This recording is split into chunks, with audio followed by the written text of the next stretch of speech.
information from what was already present. I did try to find someone who knew about the society, and they told me, yes, you will be in very good company when you receive this award. So yes, by word of mouth, it is known. By written or published data, it is not. Finally, sir, it is a suggestion of somebody who may be uninformed, but I think that you have, every year, you're increasing the ambassadors. And these ambassadors can be utilized. They would be willing to help out. Why can't we not have some liaison committees of these ambassadors in different countries and parts of the world to help those who would like to have more information and avenues in which they can put their talents to practice in this country. One more thing, and that is that the contributions to any place come in various forms. Money is not the only form of contribution. Some of us can help by being here and then helping, passing on the knowledge that we went to acquire abroad. I tried doing it, but it was difficult. So therefore, let's try, let's not cut down and criticize, but try to build up on what we have already achieved to greater heights. Thank you for letting me speak.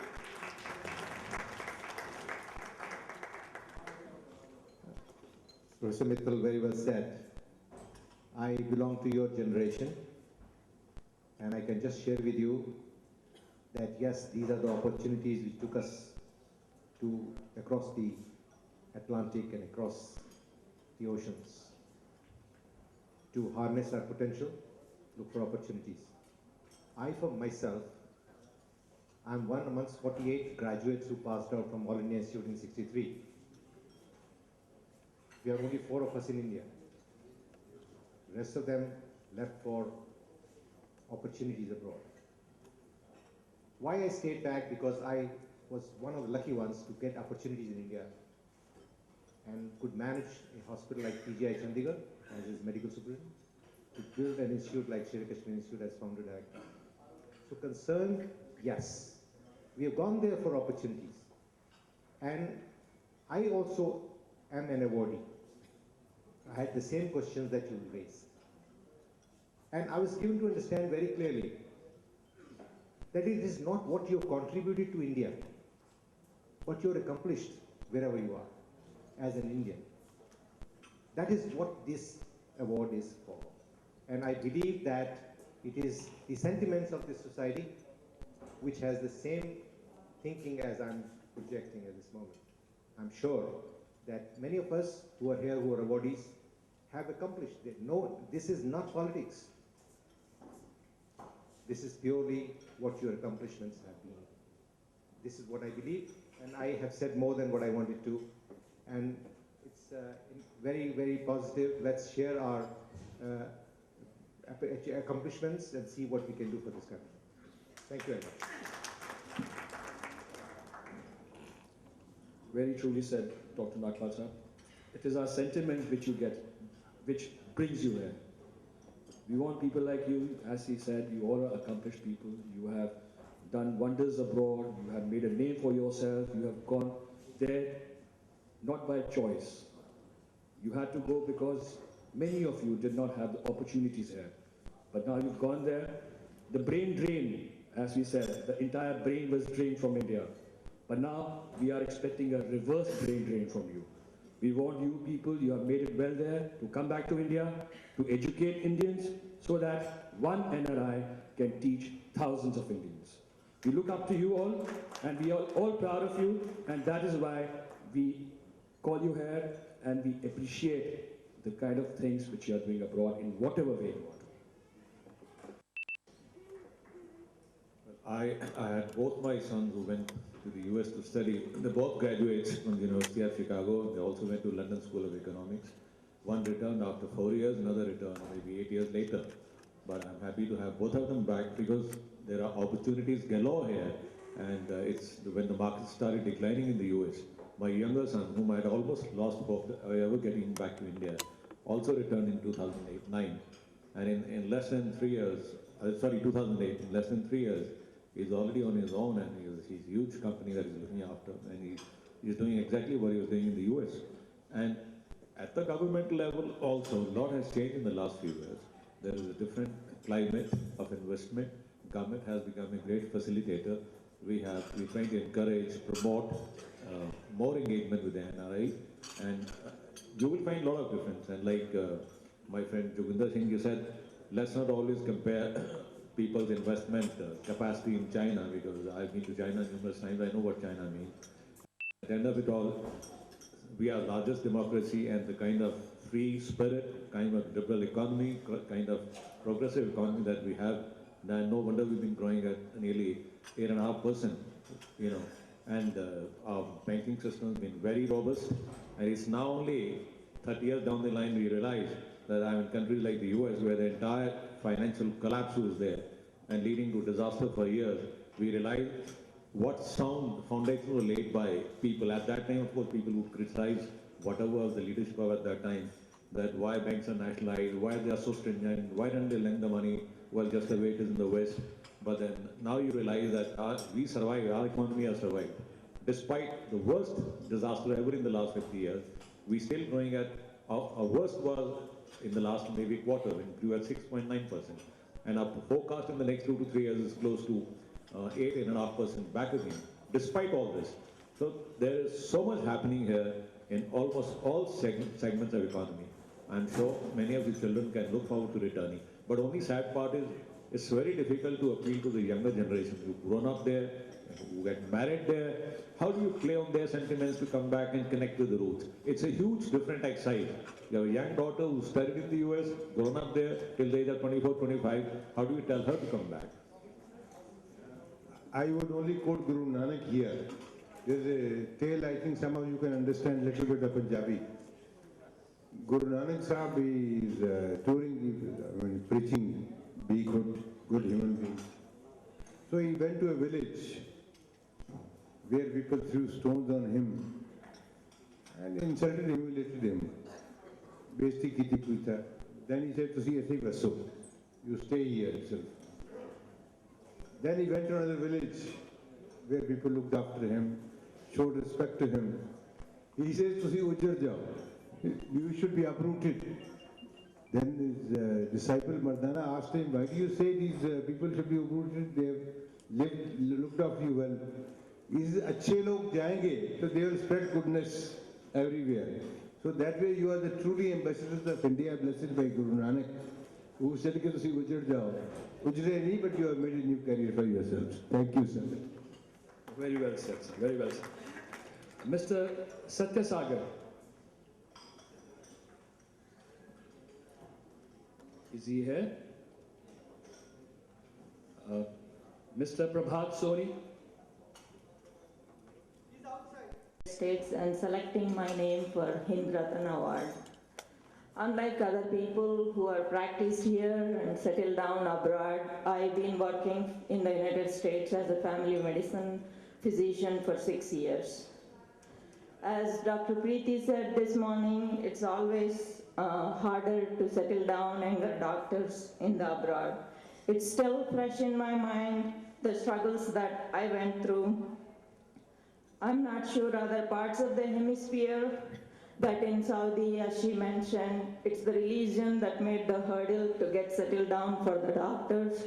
But in the United States, it is the patient confidentiality, and insurance company plays a role as a hurdle to get settled down. Even though for the Indian graduates, they study the medicine in English and do the post-graduation after MBBS, still they cannot recognize our MBBS degree to practice the medicine as soon as you enter into the United States. They still have to go through the hoops of USMLE and do the residency. So this plays a major role for the doctors to lose their precious career years and the family time. In my case also it's happened the same, but I utilized that time in a good way. I graduated from Karnool Medical College as like any other Indian girl. After marriage, I went to United States. I learned a lot of cultural shock. Along with that, after graduating from medicine, I could not practice, which was so disappointing to me.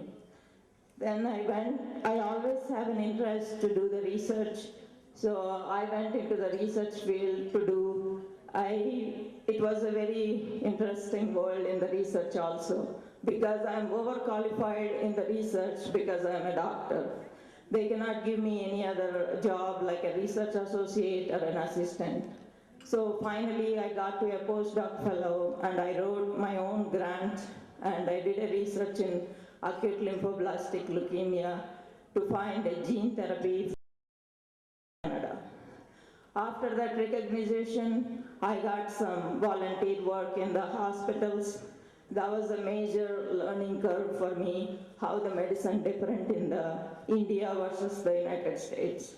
Number one, in India, parents bring you up, like you need to be calm and quiet, respect elderly. But there, you have to speak up for yourself. The more you talk, the more you express yourself, you are the best person. But here you do that, then you are bragging about yourself. That was the number one. Number two, here in the medical college, if there is a patient comes, whole school goes and sees the patient. But there, you cannot go. So you need a patient confidentiality, waiver, everything, then only you can see the patient. And the number three, I noticed here we have a strong background of clinical education. I can listen to the patient. I can say, for example, if patient comes for a cough or pneumonia, you can talk to him, you listen to him, you diagnose, and you are treating the patient. But there is an insurance company in the middle. You cannot do the liberal medicine as we have a luxury here. There you have to do more of a conservative medicine, you have to do an X-rays, other further testing. And after that you have to do a coding, which is a very interesting thing. You bill for your service. Here you see the patient and you are done. But there, how much time you spend, how much medical knowledge you use, and how difficult was the problem. Depending on that, you code your own thing, and then you have to document every single thing, whatever, from the patient entering into the room when you are exiting out of it, which is all need to be in electronic medical records. So most of the times it's the advanced technology. Doctors also need to know more of IT and computers when compared to here versus there. So those are my main differences, things that I learned in my experience. So, as we discussed last night about the improvement in education, and this morning Dr. Ajit Nagpal mentioned, I hope there will be a bilateral program for the Indian medical students and to go abroad, or maybe the American medical students come and see us. If there is a bilateral collaborative program, at least our graduates know, as the other doctor mentioned, what lab tests they can order, how is the medicine in a different way. So that can improve the education, and it will give a mutual relationship between the NRIs of the medical field versus the US. So it will be a better opportunity for the NRI Association to look into it. And most of the doctors, I assume, open to help in this role.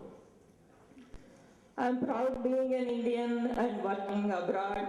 I really appreciate all the work that NRI did for the NRI Welfare Society, getting the PIO cards, investments made easier, and now into the voting. So I wish them keep up the same good work in the future year. I heard a lot of people bringing up what we can do, what the flaws and the strengths of the India. What I would urge is I would like all of us in living abroad to do what we can bring. We can build strong, healthy, and prosperous India in future. Jai Hind. Thank you, Sri Deviji. This is what makes Indians proud. This lady, she went through so many problems once she went to America, but she never said die. She kept on, and now she has reached to a point where she's being recognized by her motherland. So, ma'am, we are proud of you. And that is why all these Indians, why are they doing well abroad? Because the kind of spirit which they have, the Indian spirit, which makes them moving. And you people, frankly, rule the world. Next, I would like to invite Ms. Samantha Reddy from South Africa.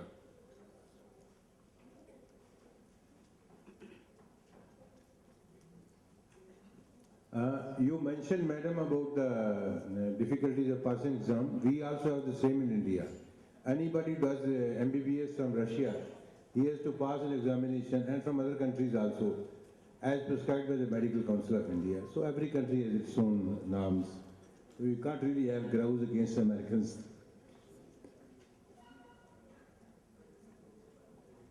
Greetings, ladies and gentlemen, and a very big thank you and indeed an honor to be here this morning with all you gracious people from across the globe. Honorable Joginder Singh, Gurinder Singh, Dr. Ajit Nagpal, Ish Handa S. Daliba Singh. Thank you for offering us, NRIs from across the globe, the opportunity to share our thoughts with you all and to participate in such a prestigious event. It's indeed challenges that we face around the globe as NRIs, be it whether we were non-resident Indians or generation Indians like myself, which is a fourth generation Indian from South Africa, where my forefathers arrived there 150 years ago, which was in 1860. But we are people that are trying to keep that flag of India running high and flying high there, and trying to keep the culture and tradition going.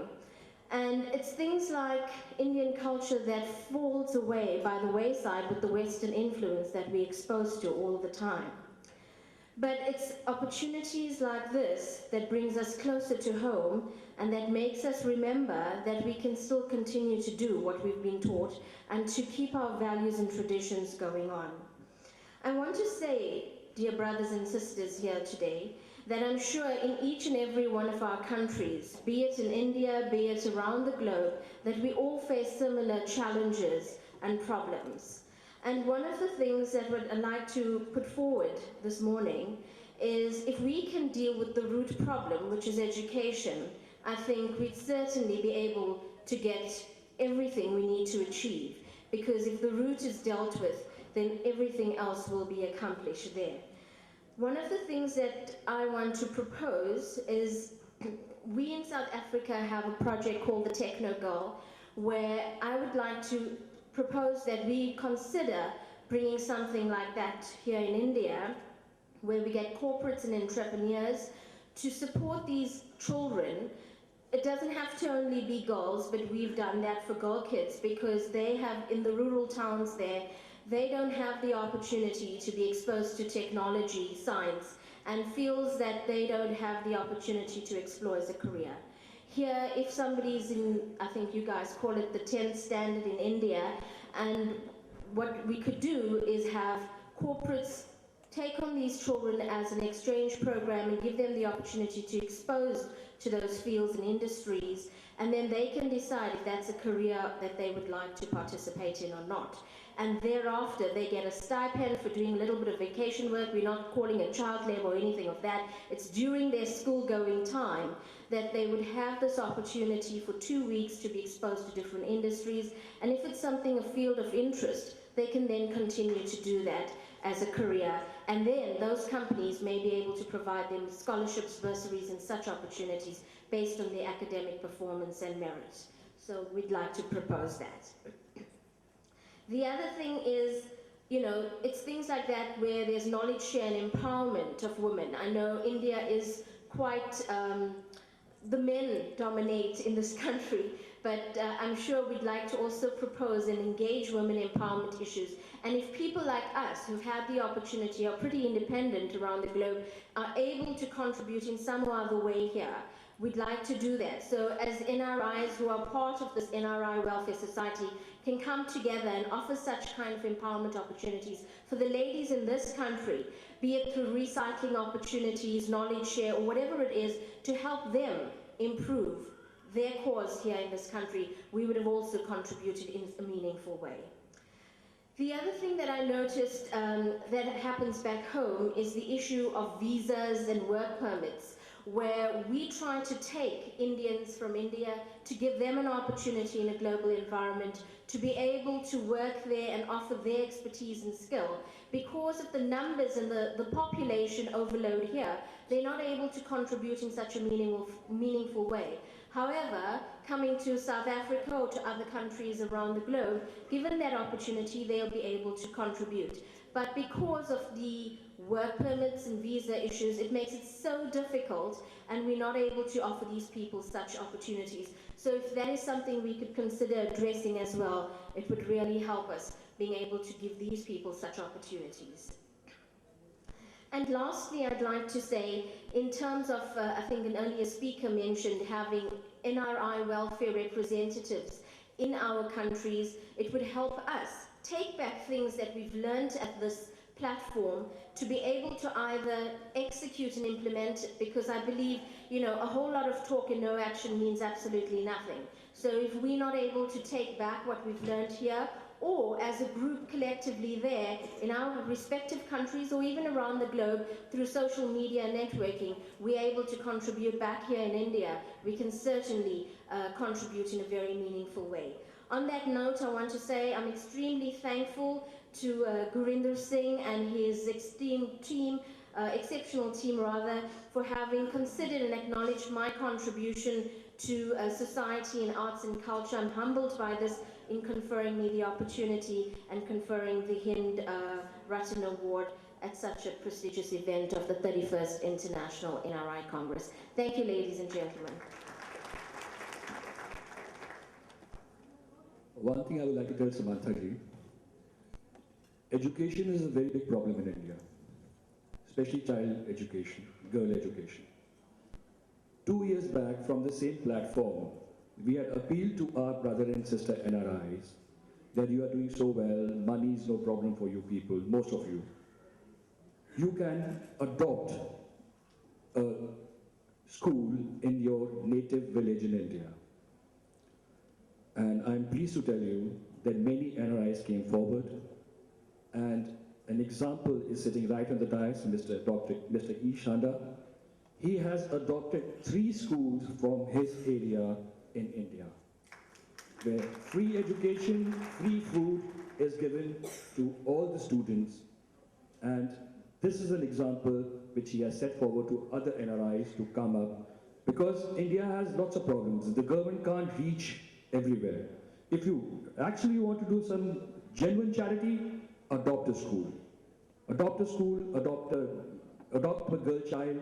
These things will really go very far in life. Thank you very much. Ovation for Dr. E. Shanda, please. 3 schools, no jokes, sir, no jokes. Next is George Matthew from Canada.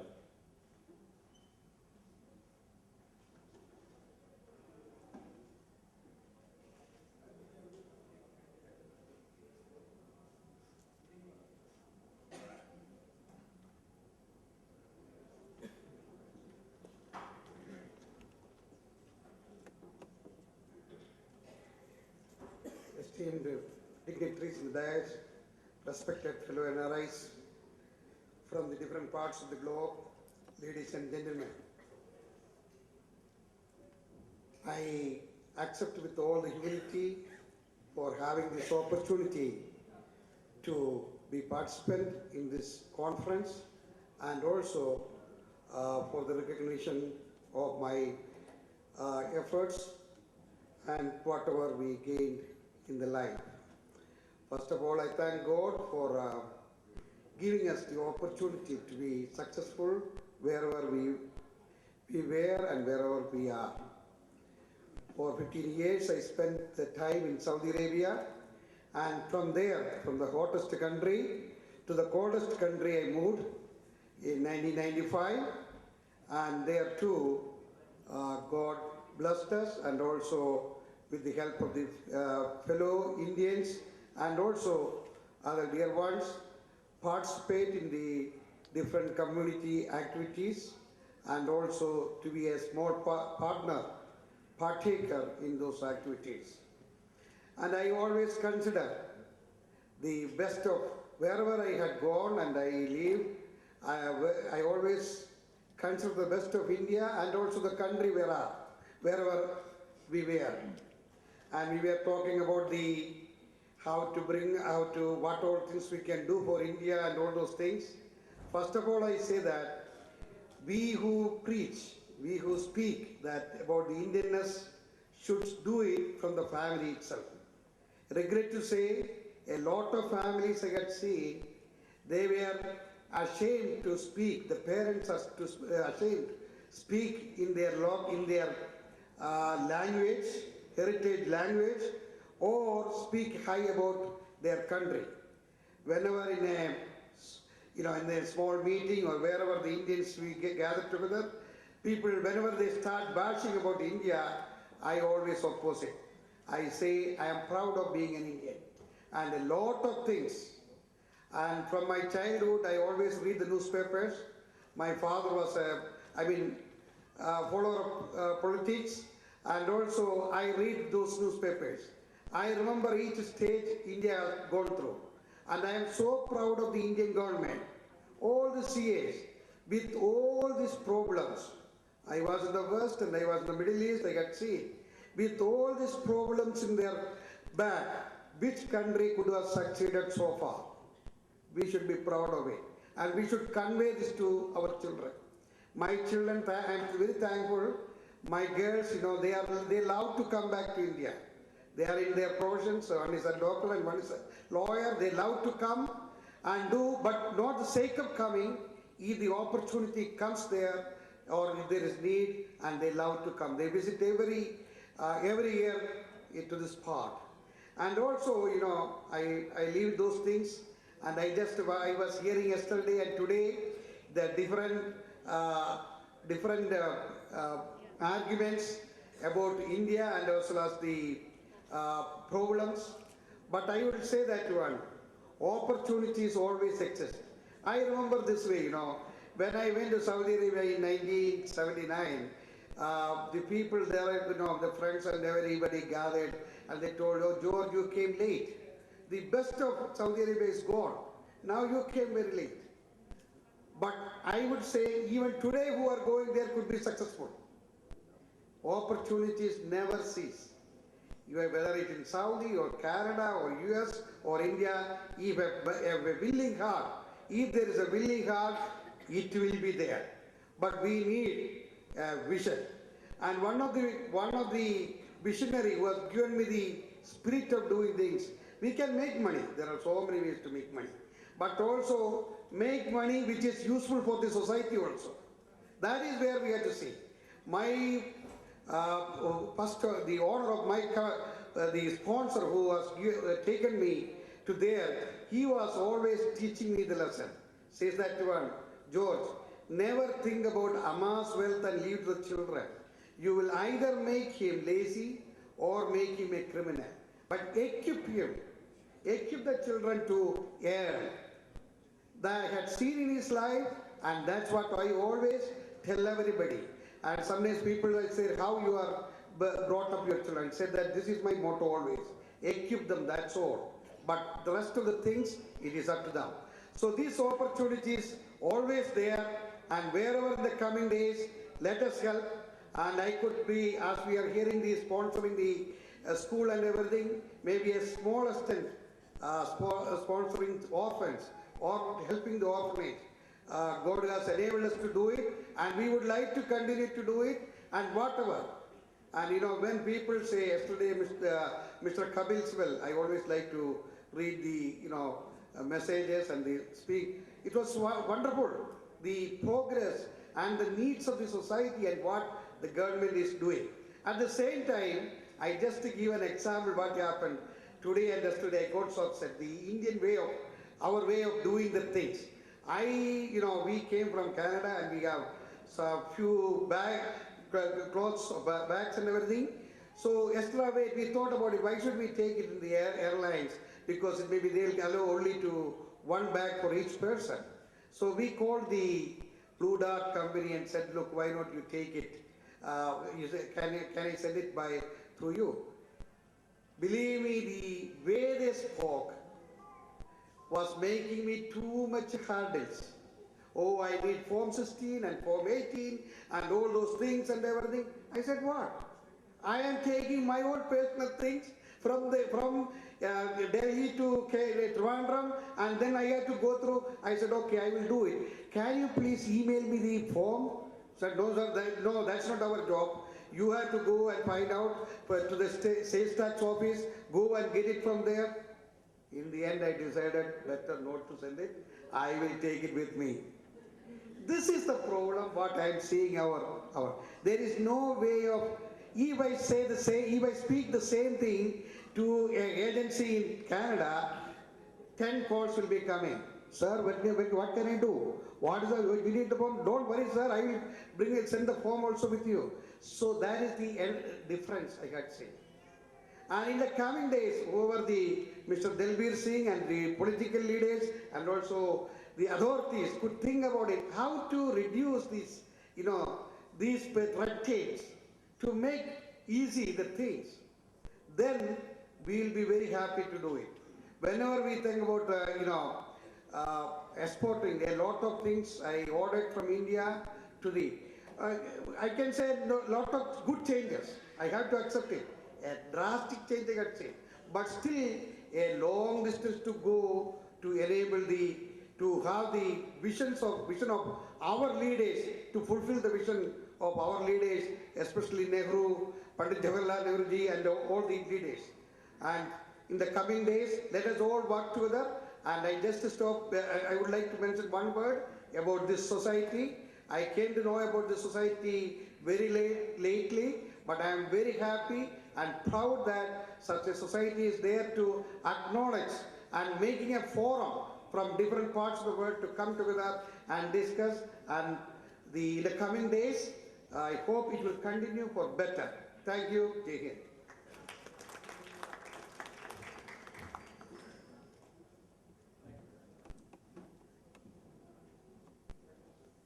Thank you, Mr. John Matthews. The next is Mr. Dr. Mukesh Joshi from Kenya.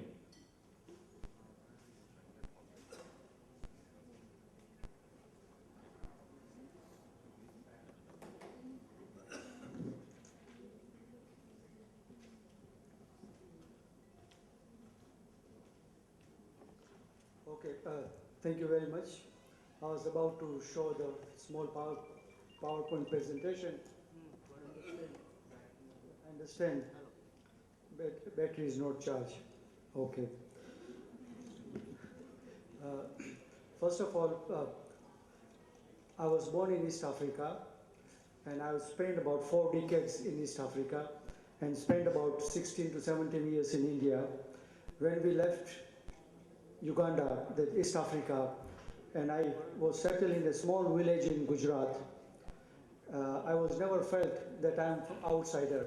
I could compete just like any other Indian schoolboy and children, so much so that I could win the scholarship. And when I qualified as an ophthalmologist, I was appointed as an assistant professor of ophthalmology as the youngest ever in India at the age of 27. So excellent opportunity when I was in India. I learned, according from my Indian experience, hardworking, compassion, humility, and compete with aggression. Because of that, I've been invited by international faculties to share my experience in laser vision correction. Sorry, I could not show you the power presentation, but the latest technology that we have is no touch, no cut laser vision correction. I'm glad to inform that In Kenya, we are the first one to offer this kind of technology in Asia. Currently, this technology is not available even in India or South Africa. There are so many advantages of this technology. I wish I could have shown my PowerPoint presentation. I've done a lot of charitable work for the Rotary Club for last 25 years, for which Rotary Club of Germany has given me the highest award for the Paul Harris Fellow. And at some stage I was offered $420,000 to this work, which I kindly did not accept. So that is my charitable part of work. So these are all good things about India. I'm also a chairman of the pharmaceutical industry in Gujarat, and I'm investing in stock market. So I like to touch these couple of points where we can get more help. As somebody says that, okay, Sheila Dikshit was told, give us one point of corruption or one window of corruption, because we have to take 64 licenses. Maybe in Gujarat, we are a bit lucky, we have to take 36 licenses in order to run the pharmaceutical industry. You can imagine the plight of that. Second thing is, supposing I have got a $1 million to invest. If I invest in Nestle in Switzerland, and if I need some loan on that investment, I will be able to get $700,000, 70% of the loan for my business deal, what we call is a leverage. Now, if I invest same amount of money in Nestle India, I cannot get any loan, which I don't understand. So if you are not going to get that kind of loan, why I should invest in India? I was told that, no, sorry, Reserve Bank of India does not allow you to do the leverage on that. Now, nobody is going to bring your money in if this is a policy. So I would like a policy maker to take a note of that. Second thing is, we've been told that, okay, NRI should contribute, bring money, everything, very good. What about Indians living in India? There was a recent survey done by the media. It was told that India is way down in corporate social responsibility. Funny enough, United States is still leading. So many wealthy people in United States like Bill Gates, they put their money back, which we don't see Indian putting enough. So that is what I like to comment on. Yes. And then China. Now China, what we are seeing is the result. We don't want any reason why China, like say, there are 2 million Indians living in Africa and not more than 500 Chinese. I'm talking about 20 years ago. But Africa is conquered by Chinese. Wherever you go, roads, school, hospitals, infrastructure, everything is built by Chinese. We Indians living there for 150 years, 2 million of us could not do anything. What was the reason? Indian bureaucracy. You can't get any cooperation from Indian High Commission office. So this is what we have to look into it. I guess, yes, and lastly, I've learned a lot of humility while living in India, and I admire person like Manmohan Singh and Sachin Tendulkar. That is, we have to learn a lot from them. Thank you.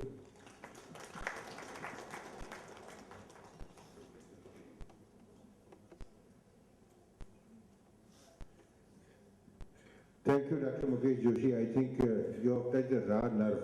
There is no doubt, there is no denying that we are the 31st and we secured 31 marks out of 100 in the latest report of the Transparency International on corruption. We are the 97th most corrupt country in the world here. This, it will be foolhardy for me to deny that all is well here. At least on this front, nothing has been done, though the pressure is being put on the government by independent agencies. But the trouble is, in politics, the art of survival is more important.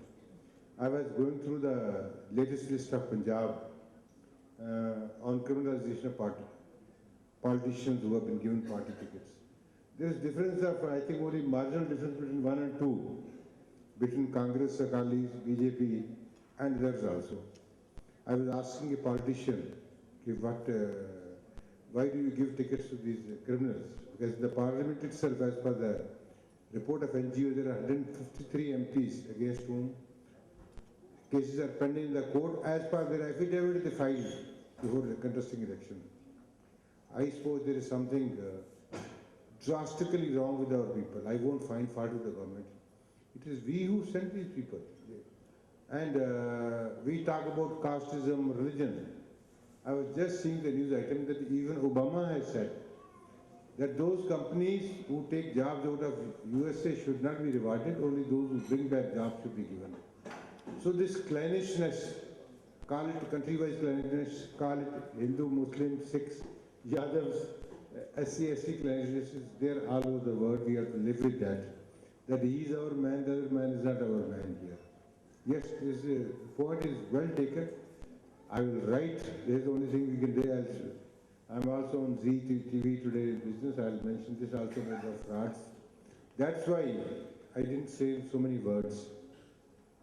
That you be careful where you put your money. Now, you also owe some duties here. There have been a lot of Punjabi brides which have been left deserted in Punjab. Even yesterday, a friend of mine, a doctor, who married his daughter to somebody in UK. He spent 10 days with her, then he said he'll send the visa, then he withdraws it.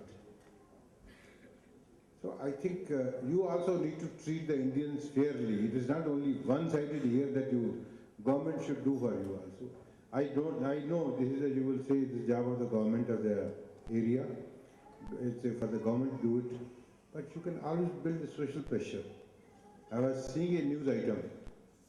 It is not that all NRIs outside are holy. There is a gentleman who was giving steroid to his daughter, to his wife in UK, so that she could become fat, she could grow hair on her face, and stay at home and not go out on this. There have been cases where even Indians have been found taking the money for doing favor to the NRIs who are living there for getting their passports. They have been convicted also.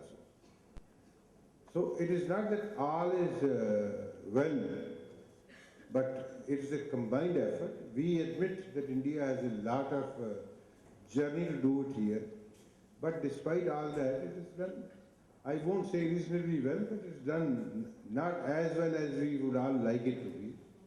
But ultimately, government consists of people like you and me, whether you are in India or you are abroad here. How is it that the same Indian defies the traffic laws? He cares a damn for anybody here. But in UK, USA, he's absolutely accurate to the point here.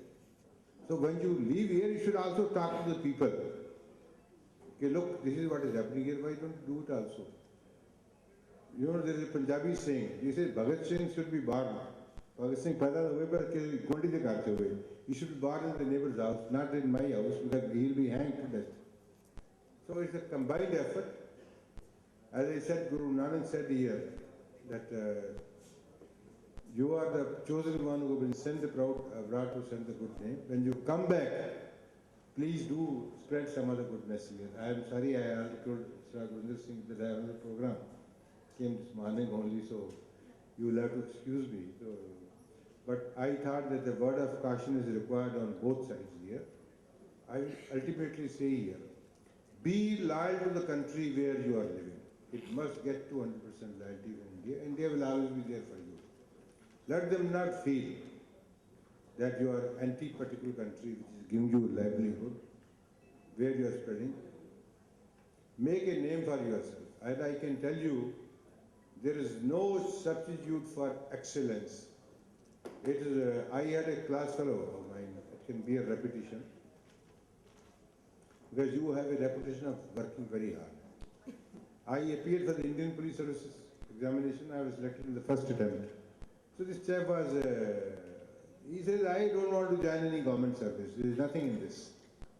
Then I said, why? He said, I'll go to London School of Economics. His father gave him ticket, and I think at that time you could take 20 pounds in 60s. He went there. When he came back, he was a top businessman. I said, Sundar Mohan, what is the secret? He said, secret is very simple. I said, find me a job which will give me much more wages than others. Then somebody said, Punjabi ji, phatet on the duty. You know, in 50s and 60s, the work had to be done manually. I said, I will do the heaviest labor. And that also at the hard shift of 10 to 4. Get double the money. He did his MA in the London School of Economics, but put it to good job. He's one of the leading businessmen that way here. So if you think that you can be second best, forget about it. It should be the best here. Success does not come on easier terms. You have to continue working after the point you are tired, after you think you should give up. And that's how you will get it here. Thank you, sir. You mentioned about Lakshmi Mittal. Ask him how many struggles he did it here. How much is this one? All of us. Ask Ashok Chauhan. Dr. Nagapal will tell you. I have been to all institutions in Lucknow and all that. Magnificent educational czar, I will say. He came from Germany. So you could have probably made the same name here, but we feel, yaar jo chalega chal jayega. Have a name, have a goal. If you are a millionaire, you say you should be 10 times next year. And you will reach the top. It is not that it is reserved only for few. It is reserved only for those who are willing to give their sweat and blood. And I can assure you that nobody has drowned in his own sweat here. Thank you, sir. Gurinder Singh, I'm sorry for interrupting, but I have to go.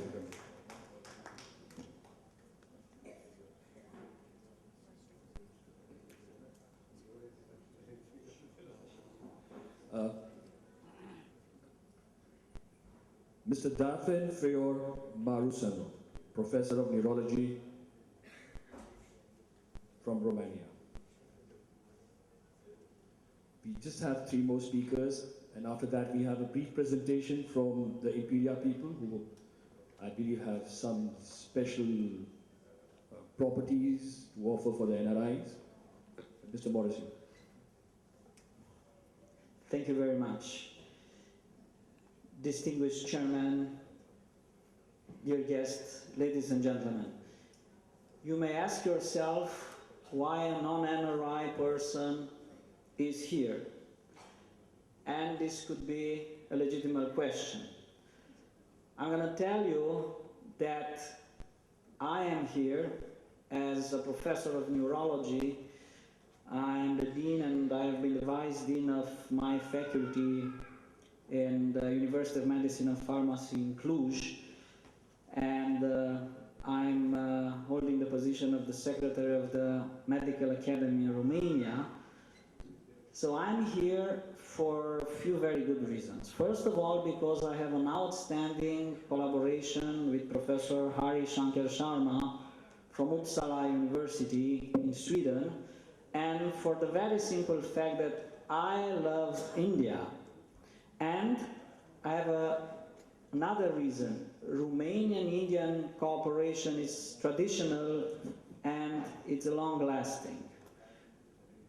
With all these values, we succeed to develop a very nice platform of cooperation in the field of research. We really did investment research, we invest in research, and we have very measurable effects based on the collaboration with Banaras Hindu University, which is one of the famous in your country. We publish a lot of papers, particularly in the very advanced field of nanoneurosciences, neurotoxicology, some particular aspects on the blood-brain barrier, and so on.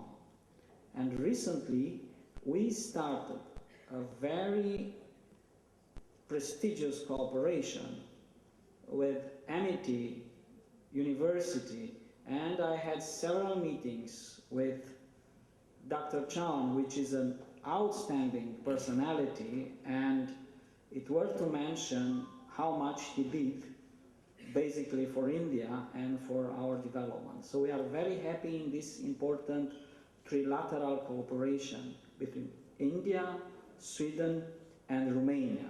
So I will end my talk, as I like very much the story of Winston Churchill, and I will quote Winston Churchill saying that this is not the end, it's just the end of the beginning. Thank you very much.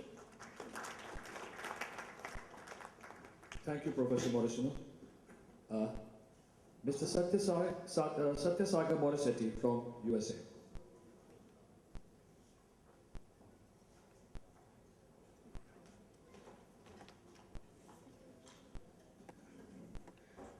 Dignitaries on the dais, and the distinguished audience, and the award winners. This is my first meeting here. I came to know about this organization only a couple of months ago when I was informed that I'm being awarded Hindu Ratna Award, and I appreciate the honor. I felt like I should mention what my feelings here are. When I left India as a child, as a teenager, when my parents, when my father was a physician, went to USA, and did not come back to India for about 11 years. When I landed in the airport, the smell, the noise, the feeling, the perception was overwhelming. I teared up, I literally cried. My wife said, "Why are you crying? You're back in India." I said, "I just don't know. This is just overwhelming." And then I went back and returned again a few years later when my grandmother died. Felt the same way. Not only because I lost my grandmother, but that was even much more mixed emotions. Always felt like, even though I left as a young chap, I did very well.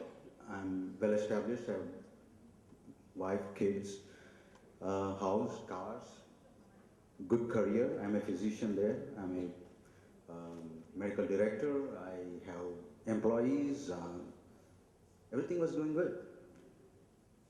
Then my daughter, who is 20 years old, came last month for RP meeting, and she got sick. Diarrhea, dysentery, vomiting. So most of her trip was staying in the hotel room. And my younger daughter came with me this time. She got sick. My nephew was here a few months ago, my sister's son, who got sick. All these kids came to USA and then spent their time in the hotel rooms. My daughter and my wife are upstairs right now. One of the things, as everybody mentioned, we ignore our next generation quite a bit. And here, these people are not even immune system-wise, not geared to handle India. We are all fine. I came after many years. I didn't get sick. But my kids can't even handle the health because they are not exposed. Health-wise, they are not exposed. Culture-wise, limited exposure. And as many of the other audiences here mentioned, we probably, I hope not, lose the link with India if they don't have this attachment. If they don't, I mean, I send my kids to, Indian dance, we send them to temple, we take them to classes, courses, you name it. But they don't have this attachment. So we need to bring them frequently. This could be a very good example where we bring them yearly or other occasions. But when we do bring them, let's engage them. We don't. The teenagers who are here, some of my colleagues' kids, they are in the rooms upstairs watching TV, American TV here. They're not even watching Indian news. I think we are losing a great opportunity of engaging our next generation. And I humbly request having a sub-chapter of next generation who are in the administration or in the management or organization where